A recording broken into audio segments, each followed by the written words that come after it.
Well, good morning. Good morning. Test, test. One, two. Can you hear me?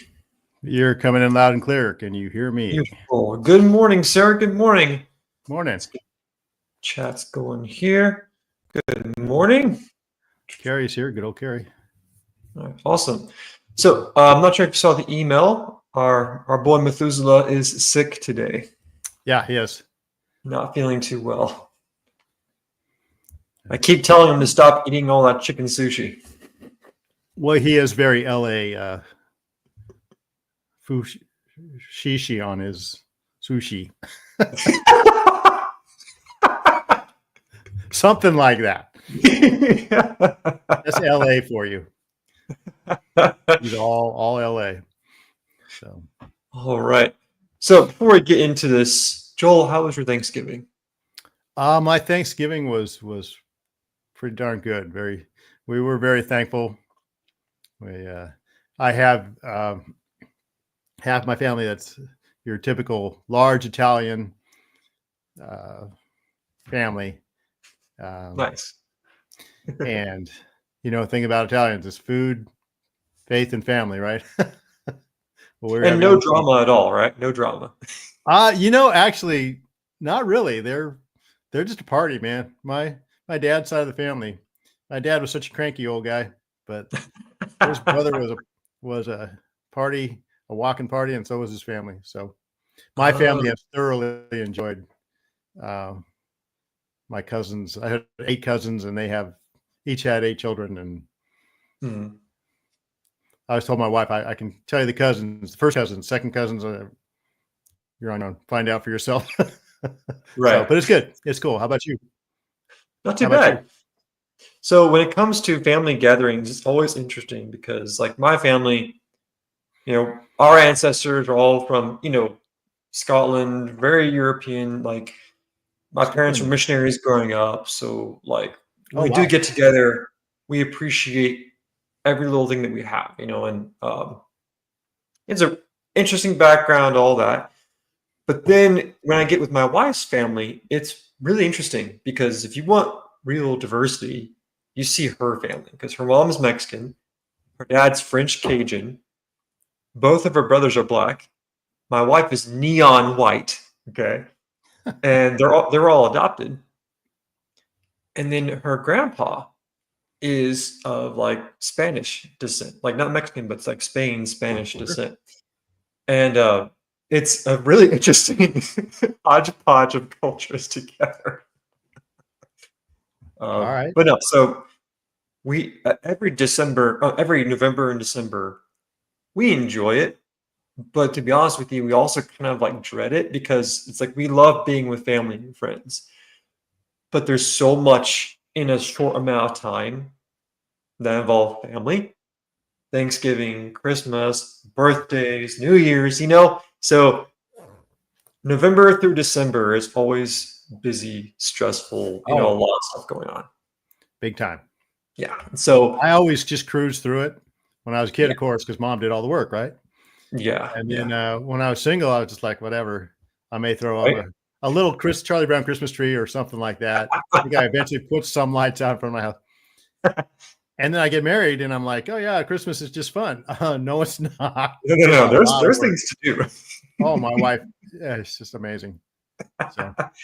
Well, like when I was in the service, it was great because I always tried coming home for Christmas, maybe for a week, if I could. I wasn't always guaranteed that. Right. Thanksgiving, I never came home for Thanksgiving. It wasn't that big of a deal to me. So every Thanksgiving, I would typically go out and get some Chinese buffet because those are the only places open where Chinese buffets. Wow. Are you familiar with John Panette, the comedian? Yes. That was me at a Chinese buffet. The owner would come out every hour going, what are you doing? Why are you still here? Why are you still? How?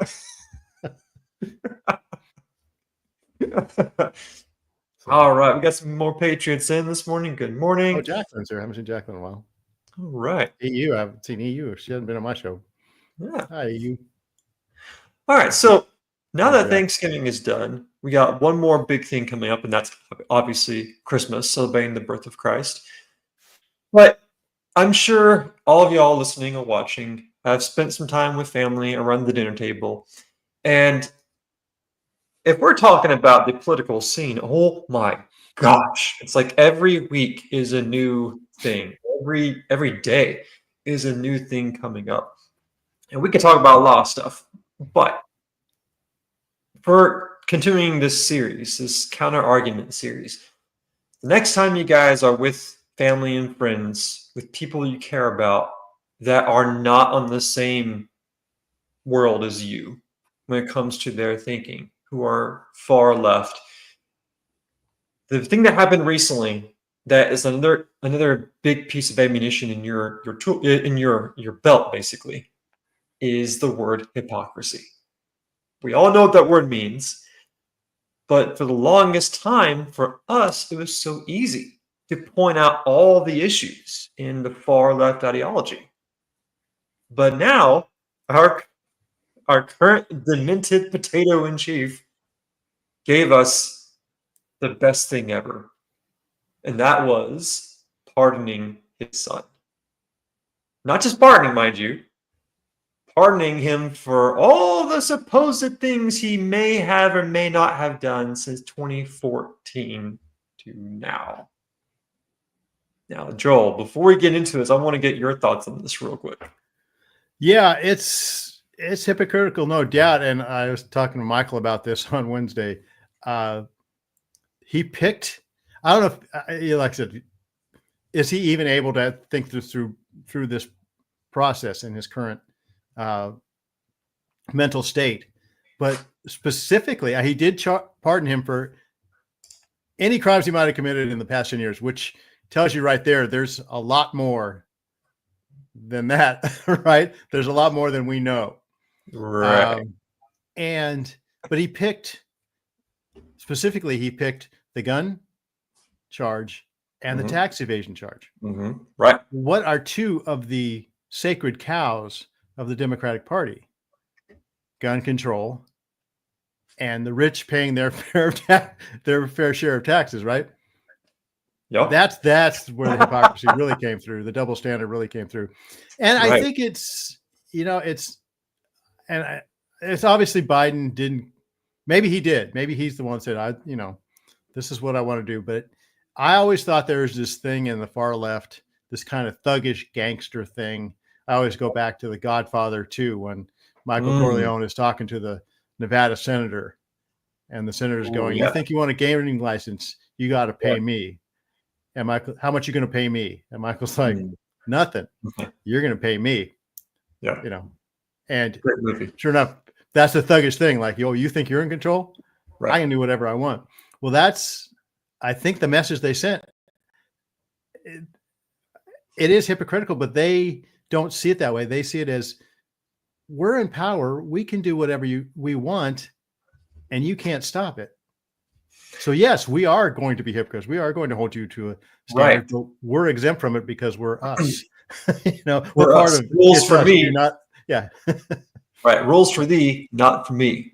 And they want us to know it, I think. Right. But I think that might be their last statement of that for a while. Well, and that's the thing.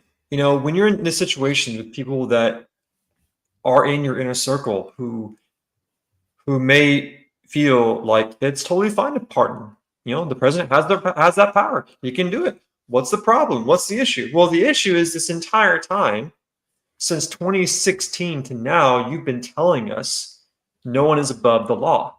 No one is above the law.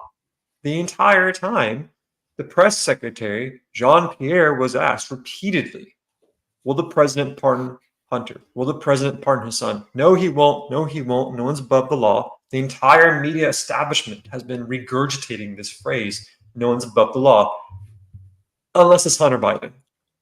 And he's not just above the law. He's above the law for things that Trump was accused of doing since 2014, mind you, not since 2016.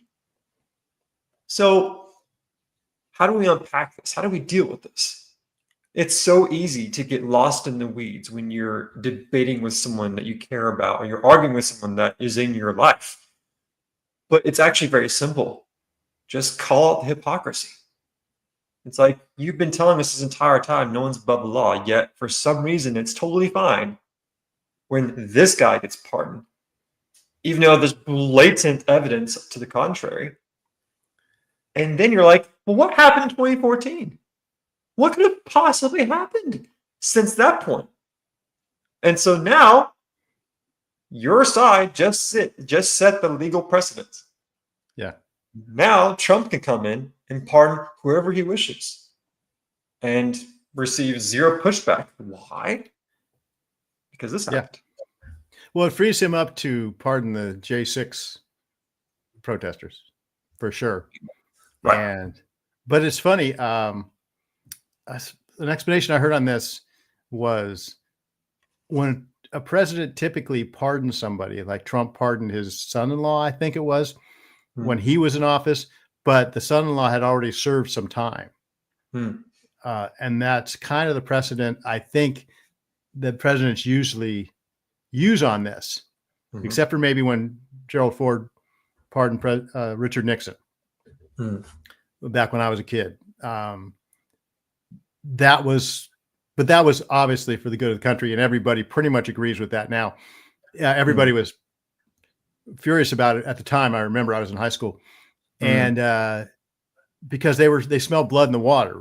I mean, Richard Nixon was just a guy that nobody liked him, right? Right. So, but the country was just worn out by Watergate. Watergate was, I even think about it now, it was what, 50 years ago. And I was like, oh, it was just everywhere. It's like, shut up about it. You know? And so it would have been just probably 2 more years of that. So that was really the only case where preemptively he pardoned. But usually a pardon is for someone who's served a time or they've done with their sentence. They still have it on their record. Let's pardon them. So it's off their record. Their reputation is restored. But to preemptively, and even then, I think when Ford pardoned Nixon, it was just for the Watergate scandal, whatever he was supposed to have done there. But I've never heard of, okay, I'm going to pardon my kid for, or pardon anybody for anything they might have done from 2014 till now. That kind of tells you something happened in 2014, which kind of gives anybody investigating a starting point. Okay, what happened in 2014? Yeah, let's start looking into this.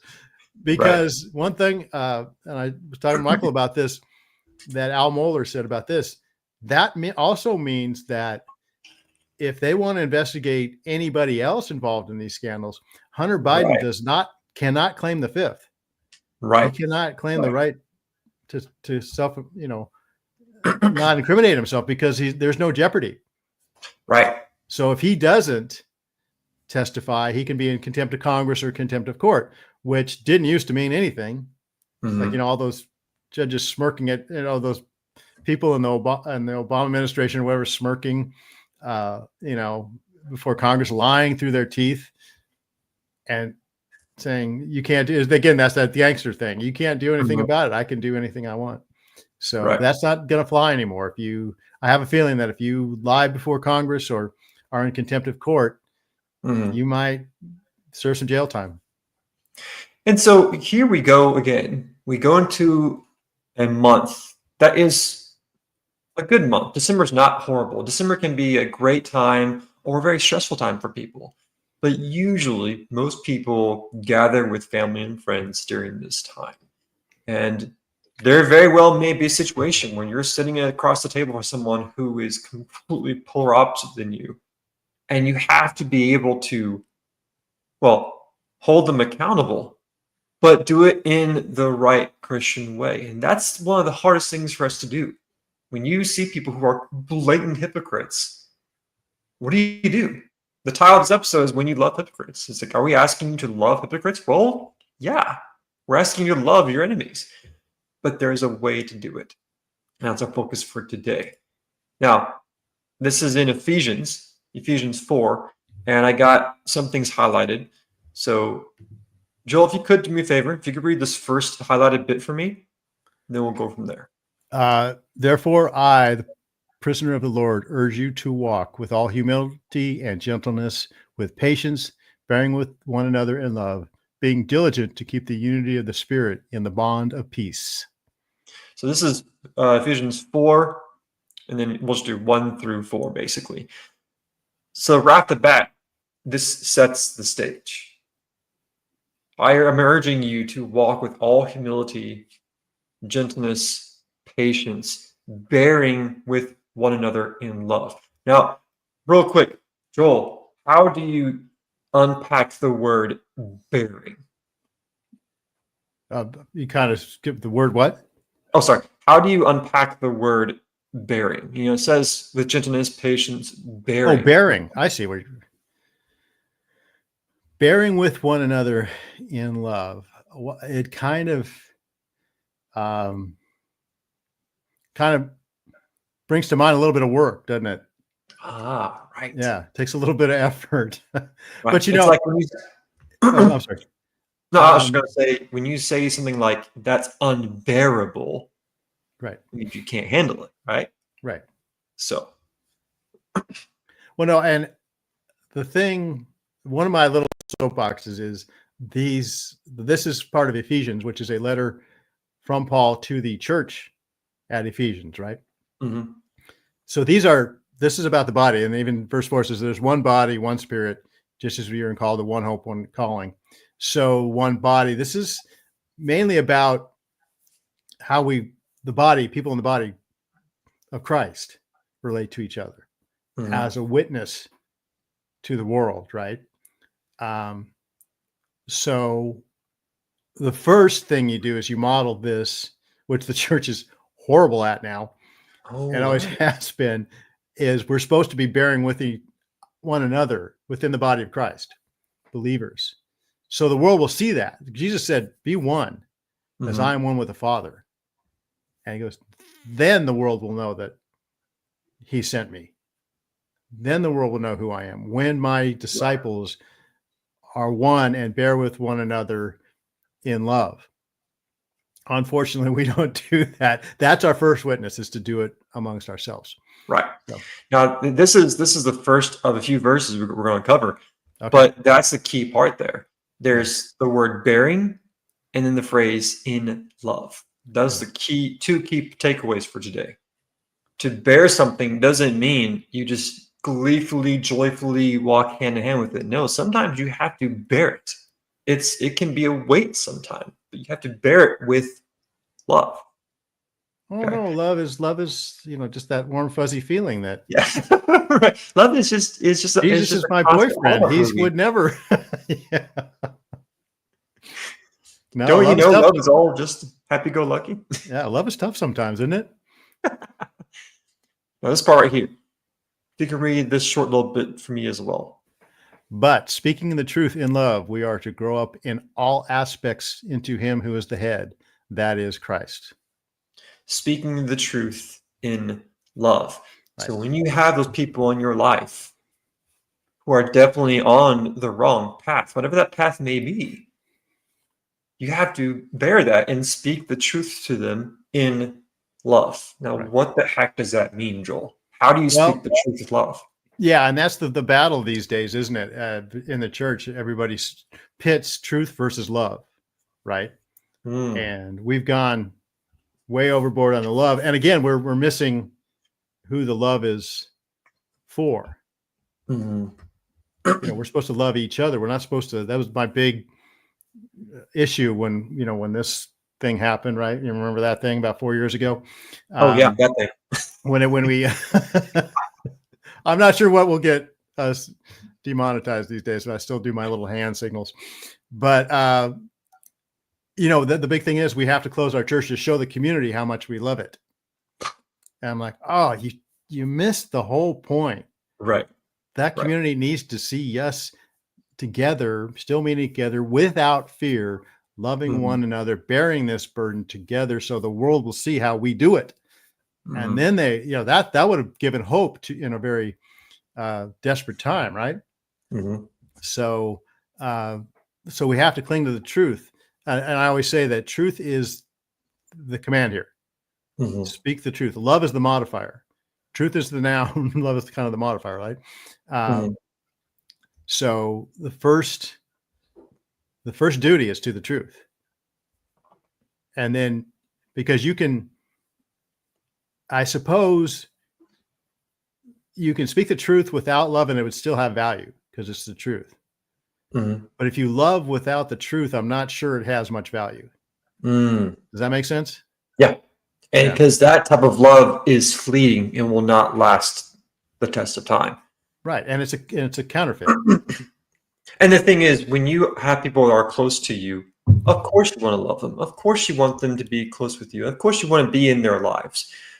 But there will come times where you have to speak the truth. And the way you do it, that's what is important. The way you speak the truth to those in your life that you care about, the way you speak the truth in love is what is critical. And that leads us to our final bit here. Just scroll down right here. There we go. Joel, whenever you're ready. Okay, therefore, ridding yourselves of falsehood, speak truth, each one of you with his neighbor, because we are parts of one another. Be angry, yet do not sin. Do not let the sun go down in your anger, and do not give the devil an opportunity. So, when you do speak truth to people in your life, you have to do it in a manner that will not give Satan an opportunity. It's okay to be angry. It's okay to be frustrated and concerned, but the way you do it is so important. So you see that person in your life, they're going down this path that you know is wrong, and you say, listen, I love you. I've always loved you. But the path you're going down is not right for these reasons. And because I care about you, I want to make sure that this truth is put out there. Now, you can take it however you want to take it. I can't control how you think, but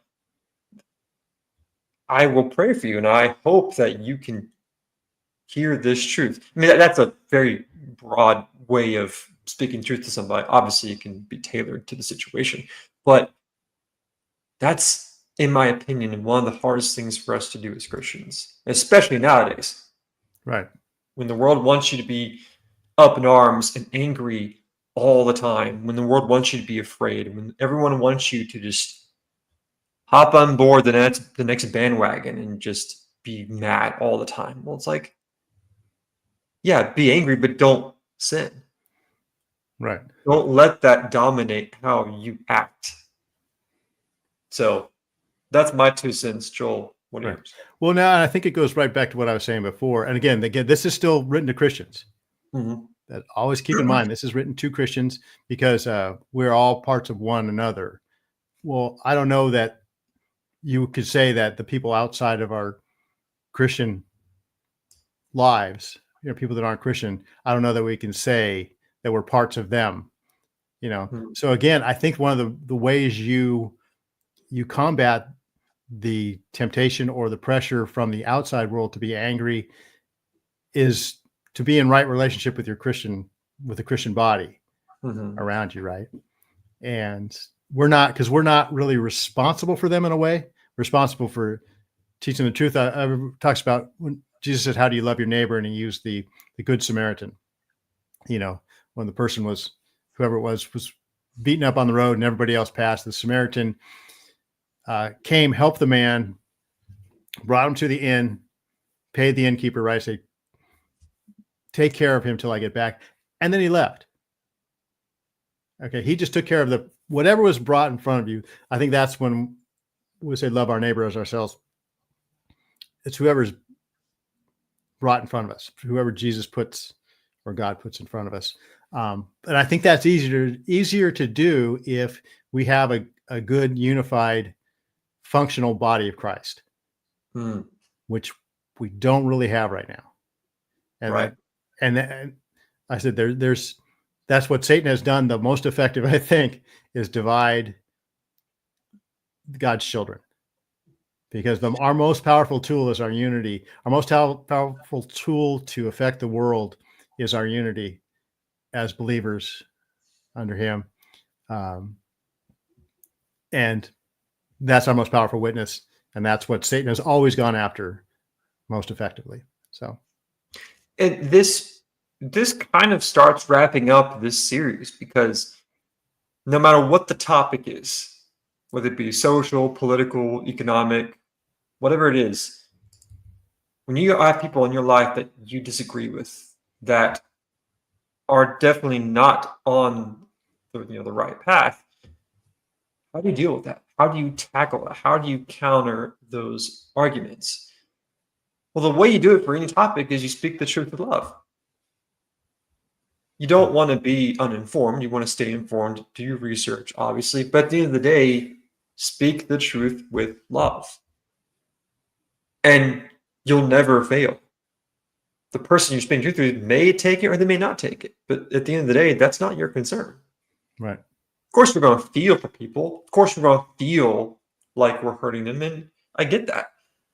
But at the end of the day, us as Christians, our goal every single day as we walk with Christ is to speak the truth with love. But let's be clear, love is not a Hallmark movie. Love doesn't always Very have good. a happy ending. I'm going to steal that one. Yeah. Go for it. So, yeah, you'll hear me say that at some point. Love is not a Hallmark movie. Thank you very much. I hate Hallmark so much. Oh, I know. Despise it. If you want to see something really funny, look at an Saturday Night Live clip of Hallmark horror movie. It's okay, yeah, I'll do that. with Nate Bargatze. I don't know if you know Nate Bargatze, the comedian, but that's I'll check that out. yeah, it was a That's Halloween neat. special. Love is Yeah. is a burden, and we're supposed to bear it, like Christ bared the cross. It's hard, yeah. It should be It's hard. very hard.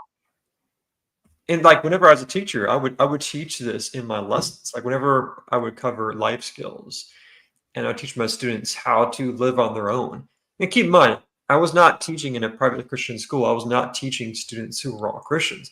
I'm teaching students from all walks of life, and yet I'm still speaking the truth. I'm still standing firm in my values and saying, look, when you're on your own, you're going to have to bear a lot of things. You're going to have to take a lot of weight, and you're going to have to carry that weight.